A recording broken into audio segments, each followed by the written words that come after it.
Hey guys, what's going on? So tonight I just wanted to come to you about some resolution stuff. So hello everybody. First of all, my name is Rebecca Massey. I am a speaker, teacher, and life coach, and I've had a lot of people here lately talk about their New Year's resolutions. There's a lot of talk about resolutions, and we're just a little ways into the new year, and everybody's really excited about their goals and their goal setting and their resolutions, and I have a question for you. When was the last time that you actually kept your New Year's resolution? If you're honest, that's the key word. If you're honest, and if you're anything like me, probably never. I mean, yeah, we'll do it for a little while, but then we kind of fizzle out. Like if you ask anybody, like gyms and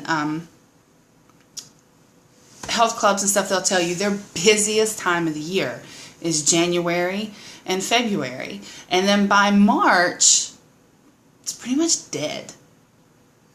And it just kind of fizzles out. So I was thinking about that, and even though I've never really kept a New Year's resolution, I have accomplished some pretty amazing things in my life. I've set some goals and I've achieved them, and I'm really proud of some of the things that I've done. I've set some really huge goals out for myself, and I'm proud of the things that I've accomplished. And I wanted to share with you guys tonight how I accomplished them and how you can too. How you can change your New Year's resolutions into smart goals and actually achieve them. And so I thought, you know what? I'm going to share it with you guys. What's worked for me and what's worked for a lot of other people out there. And a lot of the things that I'm going to talk about tonight aren't new necessarily, but I want to give you a spin on how to, instead of making New Year's resolutions, how to actually set some goals and achieve those goals. So this year, instead of creating New Year's resolutions that will probably end up at the bottom of your priority list, shrouded in complete shame and defeat, I want you to think about real solutions for your life. Real change. Things that bring about real change in your life. Things that you can do within the next 90 days. I'm not talking about all of 2016. I'm talking about in the next 90 days. What are some things that you can do that actually completely change your life? Things that you can actually accomplish and not feel defeated by this enormous goal that you can't reach or that you don't reach. It's the kind of change that can actually have huge impact into your life. Because the truth is, New Year's resolutions, they don't mean anything. They mean absolutely nothing unless you incorporate change, real change into your life. And here's what I propose. There's 4 main areas in our lives that we usually make resolutions about. One is our body. Everybody makes New Year's resolutions about their body. They want to lose 10 pounds this year, or they want to get healthier, or they maybe want to add an inch to their biceps, or something. We've all made New Year's resolutions regarding our body. 2 is our business. If maybe you have a business and you want to go to the next level, or maybe you don't have a business but you've always dreamed of owning your own business, and this is the year that you've decided to do that. Maybe you don't have a business or want a business, but you have a career, a job, and you really like it, but you would like to hit that next level, that next goal, that next commission level or something. And then the last one is our being, our inner self, our person, our human nature, our spiritual being. So we have body, business, balance, and being. Those are the 4 areas that almost everybody makes New Year's resolutions regarding. And one thing I'd like for you to do is to think about each one of these, and we're going to set a goal for each one. Okay? Not a resolution, but a goal. So I have some notes here that I want to talk to you about. One of the things that you need to do with goals is you need to make sure that they're attainable. Something that you can actually do. And we're talking about the next 90 days, okay? Not the whole year 2016, but the next 90 days. In the next 90 days, you're not going to lose 100 pounds. You're not going to run a marathon. In the next 90 days, you're not going to all of a sudden have a successful business at your fingertips. You can start, but you can do what it takes to lay the groundwork for that. But in 90 days, you're probably not going to hit this big 2016 goal. So I want you to think about making it attainable. I want you to think big, but not huge, because huge goals are our dreams. And dreams are important. I'm not saying don't dream. Absolutely dream. But you can only eat an elephant one bite at a time. So I want you to think about the small changes that you can make, because small changes make the biggest impact in our lives. So we're thinking 90 days, small changes make big impact, right? Then the next thing I want you to do is I want you to write it down. Write it down what it is you want. And don't write it in terms like, I want to do something. When you set a goal, you always set your goal and you write it down as, I am doing something. You speak it into existence. Not, I want to get healthier, or I want to run a marathon, but I ran a marathon, or I am running a marathon, or I work out 5 days a week. Not, I want to work out 5 days a week. Then goals are absolutely nothing. They're just ideas, unless you write them down. Then I want you to put it in front of you. I want you to put it in front of you somewhere where you see it every day. If you walk into my office right now, to the right of my desk, you will see my top 10 goals that I've put in front of my face. They're on the wall for you to see. And those are my 90-day goals. And I have them in front of me every day. I go into my office and I see them there every single day. They're in front of me. I cannot escape them. Then I want you to set a date. Make your goal measurable. Don't just say, oh, I want to be healthier. Give it a measure. Like, one of my goals on my wall is I want to work out 5 days a week. I was working out 6 and 7 days a week, and then I kind of got burned out, and then holidays came, and it's been kind of hard to get back on that bandwagon. So I set a new goal. I want to work out 5 days a week. That's a measurable goal. If I'm working out 5 days a week, I know that I'm meeting that goal. If I just say I want to work out more, well, how do you measure that? Don't just say that you want to do so-and-so this year. Give it specificity. Make it a specific goal. I want to work out 5 days a week. Put a date on it. Think about 90-day goals, and then at 90 days from now, set your date. Now, in the 4 areas that we make resolutions on, the first one I want to talk about is your body. Don't just say that I want to lose weight this year. Set a measurable amount, give it a date, and then formulate a plan to accomplish it. That is the most important thing. I can have it on my wall all day long that I want to work out 5 days a week.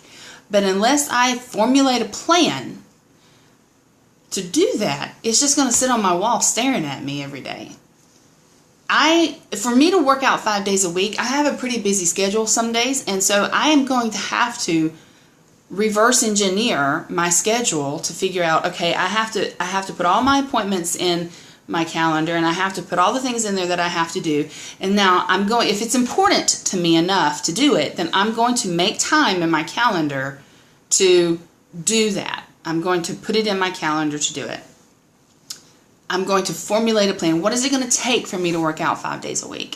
What is it going to take for me to make this goal achievable? And I'm going to have to think about all the things that it's going to take for me to do that. And I'm formulating a plan, and then I'm going to execute that plan. For your business, do the same thing. Whatever it is that you want to reach, set your target to make your goal, make it a measurable goal, write it down, give it a date, and then formulate a plan. Decide what it is you want to do and then find out what it will take to get it. For balance, we often forget about this one. And this one is one of the most important things. Spend time with the people that you care about. Spend time with the people who care about you. Spend time with your family. Don't forget about your family. If you're so busy focused on your body and your business and whatever else goal that you've set for yourself, it can be easy to forget about spending time with your family. And they're your life force. They're one of the most important things in this world to you, whether you recognize it or not. So don't forget about them. And if you're a workaholic, then work it into your schedule to spend time with your family. Don't wait until it's too late to give them you. Because when it's too late, when you recognize that it's too late to give them you, it's the saddest thing ever. It's too late. They're gone. They're grown. Your kids are grown. They're out of the house. It's too late to try and formulate a relationship with them then. Then your being. Now, some of you are thinking, okay, well, I don't believe in God, so I don't see how this attains to me, this applies to me. Well, okay. You may not believe in God, and that's okay. That's your right. That's your choice. You don't have to. But you believe in something. You believe that the sun is going to rise up every day and that the moon is going to come out at night. Even if you don't see it, you know it's there because you believe it's there. You've seen it before. Somebody's told you it's there. So you believe in something. So whatever it is that you believe in, whatever it is that you hold important to you, read something, do something, spend time in something every day that speaks to you spiritually. Something that encourages you to grow as a human being. Something that feeds your inner self. Something, whatever it is that you consider that connects you to something beyond yourself, outside yourself. And it's really interesting because this is a two-way street. Like, when we feed our inner self, we can see the evidence of it in things that are beyond us, things that are outside of ourselves. When we feed things that are beyond us and outside of ourselves, we see growth inside ourselves. It's really karma, if you will. What we give out to the universe comes back to us. And it doesn't necessarily mean a tit for tat, like I'm gonna give here and then somebody's gonna give back to me. But if you connect to something outside yourself, something on a spiritual level, whether it's charity or whatever, it's gonna come back to you, even if it just comes back to you within yourself. You've grown as a person, you've matured. Either way, it has a positive return. So if you don't believe in God, think of whatever it is that you can do to spend time to grow yourself spiritually. For those of you who do believe in God, spend time in His Word. Listen to uplifting, positive music. Listen to praise music, or even just spend some time talking to Him. Do something every day that builds that relationship between you and God. As you spend time in this area, your spiritual area, whether you believe in God or not, I want you to write down what comes out of these sessions, even if it doesn't make any sense to you at the time, because in 90 days, go back and read what you wrote. And I think that you'll find it interesting how in 90 days, after you've written down the things that you've gotten out of these sessions, you'll see a pattern or you'll see a message and you'll see something that really speaks to you. And I think you'll be surprised to see how much you've grown in this area just by taking some time to invest in your spiritual well-being. Now, that sounds all really great, right? Now, the title of this scope is to change having your resolutions end up at the bottom of your list. We can do these things all the time, but here is the meat of the message. All you New Year's resolutions, every one of us, we set New Year's resolutions and we get really excited about them. We're ready to take on everything. And just like the gym parking lot by March, we stop. We just stop. Why? Why do we stop? Is it because it gets too hard? Well then, why does it get too hard? I give you the answer. There's 2 friends that you have in your life right now. Everybody has them. It's the same set of friends. And their name is fear and pain. Fear and pain are BFFs. They go hand in hand almost all the time. They're best of friends. They're just not your best friends. Not when it comes to trying to accomplish your goals. They hold you back and keep you from moving forward. Now, I challenge you to start looking at pain and fear differently. Look at them as part of the process. And if you were able to look at them as part of the process, they can actually become quite useful. Most people stay in the fear zone. They don't move beyond fear because it's uncomfortable or because we've told ourselves that we can't for whatever reason. There's a million different reasons why we tell ourselves that we can't do something. And none of them matter because none of them are true. The truth is that you can. Fear is all in your head. It's all in the mind. It's not even real. It's just up here. I recently heard someone say that worry must work. Because when we worry about something, when we finally do whatever it is, the thing that we've been worrying about, nothing happens. Worry does work. Worry works in keeping us from reaching our potential. It works in keeping us from reaching our goals. Now, if you're able to push past fear, the way you push past fear is recognizing that it's not real. It's a lie. It's a lie that you've told yourself. It's a lie that somebody else has told you that you believe. It's a lie that's come up from somewhere and you believe it and it stops you. But if you can recognize that fear is a lie and it's not true and it's all up here, you can totally push through fear. But here's the kicker. Once you push through fear, fear's BFF is sitting right there waiting on you. Pain.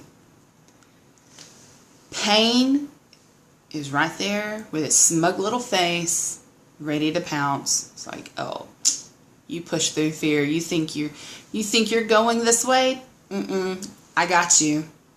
I'm taking care of this. Everybody stops at pain. You're not unique in that area because everybody stops at pain. Why?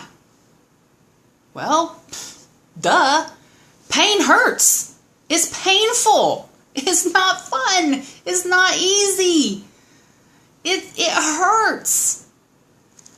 It hurts emotionally. It hurts physically. It just hurts. Nobody wants to experience pain because it's painful. The thing is, most of us think that pain must mean something. And sometimes it does. Sometimes pain is really nothing more than an indicator of an underlying situation. That pain sometimes is really just an indicator of an underlying fear. Maybe you don't think you have fear, but then you trudge along and then there's pain ready and waiting for you, and you feel like you've been blindsided. And pain can really just be a really great indicator that, okay, you've not dealt with your fear. You think you dealt with your fear, but you haven't because this hurts. So then you got to go back and you got to think about, well, what am I fearful of? What am I afraid of? What lie am I believing? Once you deal with that, then you can push through pain. But really, outside of that, the only time pain means anything, I mean, it means something if you put your hand on a hot stove. It's an indicator of something wrong, right? The pain in your hand is an indicator that you got it on a hot stove. But when we're reaching for our goals, pain is nothing more then the indicator that you've reached the edge. You've come this far and you're just right on the edge and it hurts. And the best analogy I know of this is I used to run a lot before I got born again. No, I used to run and I used to think that I loved it. And really what I really just loved is just pushing myself beyond what I thought I could do. And I later discovered bodybuilding and weightlifting. I realized I don't like running at all. I never liked running. But I remember when I was running all the time, I remember the first time that I ran a 5K without stopping. It was the most exhilarating thing, but I'm telling you, about halfway in, my legs felt like iron, just chunks of lead, just heavy, and they hurt and they burned. It was the most painful, excruciating thing I've ever experienced. And one day I was running and I hit the pain wall. And my first instinct was to stop. Let me stop and walk a minute until I walk the pain off. And then I was like, no, I want this. And this is a lie that I'm telling myself I can't. I'm facing fear, thinking that I can't do this because it's too painful. And I realized that this is just baloney, and I'm going to take charge of this. I'm going to face it head on, and I'm going to push through. And I just kept going. I kept going a little further. And I told myself, no, I'm not going to stop. And pain, you're not going to have control over me. Body, you're not going to have control over me. I'm going to push through and I'm going to keep going. And what I found is that after I went a little further, the pain actually stopped. It went away. My legs still felt heavy, but I wasn't in pain anymore. I pushed through the pain. I went to the edge of familiar, and then I went beyond that, and I was able to journey into the land of greatness. When you reach the edge of familiar, push a little farther, and you too will journey to the land of greatness. Pain just means that you've reached the edge. Now I want to talk about 3 ways people deal with pain. Some people try to go around it. They try to avoid it. Ignore it and it'll go away. Problem is it doesn't go away. It's like that bad neighbor that just never leaves. They don't get the hint. It just lingers around. Some people go into it. I'm going to go into this pain and I'm going to face it. And then they bounce around in it because they become overwhelmed and crippled with fear, because they still have fear that they've not dealt with, and now they're trying to face pain head on and they just can't. They bounce around in it like a rubber ball, and I've seen some people bounce around in pain for years.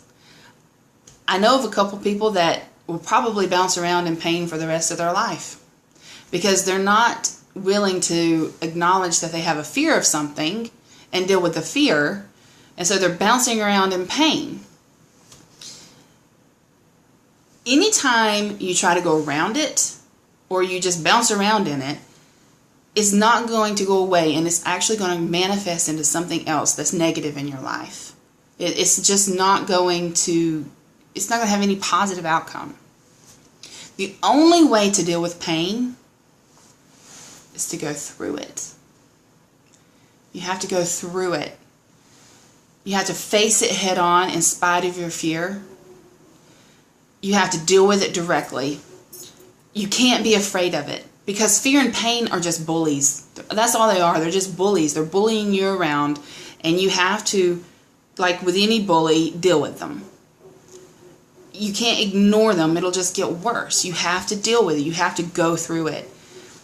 But here's the thing. You can't just go into pain and I'm just going to deal with you and not really deal with your stuff, because you'll end up bouncing around in it. You have to go into pain with honesty and integrity.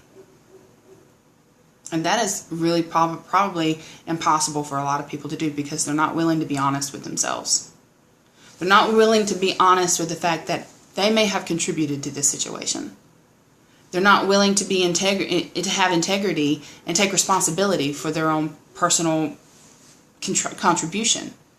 They want to play the blame game. They want to say it's everybody else's fault. It's your fault why I can't do this, or it's your fault why I can't. See, there's those lies that we've told ourselves. I can't because of whatever.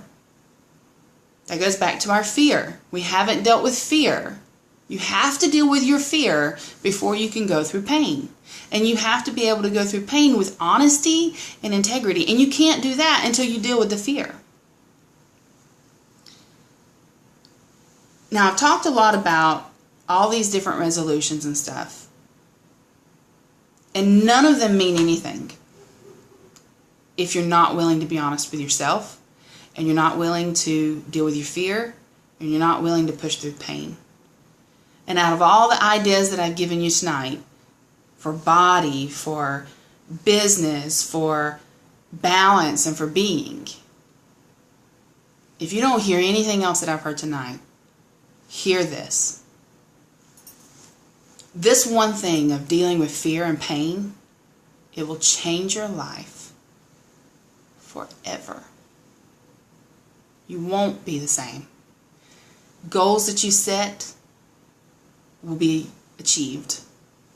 Your New Year's resolutions won't end up at the bottom of the list, and they won't be covered in shame and defeat, because you will be a victor. You won't be defeated. You will have won. One more thought before I go. Don't wait.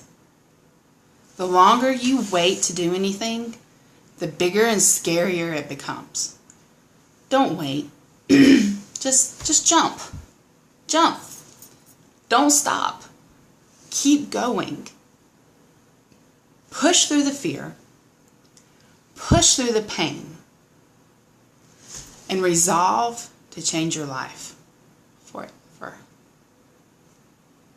I hope tonight that you guys were able to take something from this, and hopefully you'll be able to apply it to tomorrow and to your New Year's resolutions. And not just to your New Year's resolutions or your goals, but just to your life in general, to your relationships. Maybe there is someone that you're having difficulty with. Maybe it's a marital relationship, or maybe it's a relationship with a child or a sibling or a friend or a coworker. And you've never been able to push past the fear. You've never been able to even acknowledge that there was a pain hurdle. And one of the reasons why you've not been able to do that is because you haven't come to the point in your life where you're really willing to be honest with yourself. I encourage you to do the scary thing and be honest with yourself. Be honest with your contribution to the situation. Be honest with where you are. Be honest with what's really going on. Don't play the blame game. Don't lie to yourself and tell yourself that you can't because of somebody else, or you can't because of this, or you can't because of that. Because you can. Push through the fear. Push through the pain. And I'm telling you, if I was to counsel anybody, like almost every counseling session that I do, almost every speaking engagement that I talk about, things always come up with people. How do I do this and how do I do that? How do I fix this situation? How do I fix that situation? How do I, marital problems, relationships, children, whatever, parenting issues. It really, a lot of it all comes back down to these two things. We aren't willing to be honest with ourselves to push through the fear. And then when it hurts, we stop. And I can't encourage you enough to do what it takes to push through all that. You guys have a good night, and I will catch you guys next time. My battery's about to die.